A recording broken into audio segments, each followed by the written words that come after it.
Hi అండి. ఇది ద్వాదశి నాడు తీసిన వీడియో. అంటే ఉసిరి చెట్టు దగ్గర భోజనాలకి వెళ్తున్నామండి. పొలాల్లో పెడతారు.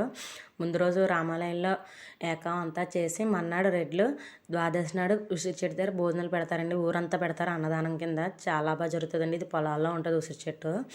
కొంచెం డిస్టెన్సే నడిచి వెళ్ళిపోవచ్చు. జనాలు మాత్రం చాలా ఎక్కువగా వస్తారండి. ఆడవాళ్ళకి ఒకవైపు మగవాళ్ళకి ఒకవైపును. ఉసిరి చెట్టు చుట్టూ చాలా ప్లేస్ ఉంటుందండి. ఎప్పుడు రెడ్లే పెడతారు. చుట్టూ అంతా చాలా ప్లేస్ ఉంటుంది. ఆడవాళ్ళకి ఒకవైపు మగవాళ్ళకి ఒకవైపు. ఐటమ్స్ మాత్రం పులిహారి, బంగాళదుంప, 2 కర్రీస్, కందా బచ్చలి మెయిన్గా పెడతారండి. ఎప్పుడు ఇక్కడ కార్తీక మాసంలో ఎప్పుడు కందా బచ్చలి ఎక్కడన్నా పెడతారండి. తినాలంటారు. మగవాళ్ళకి అటువైపు పెట్టారండి. తర్వాత ఇది రాములవారి గుళ్ళో జరగడం వల్ల రాములవారి విగ్రహాలు తెచ్చి ఇక్కడ కూడా పూజిస్తారు రెడ్లు. తర్వాత ఇది కార్తీక పూర్ణిమ నాడు తీసిన వీడియో అండి.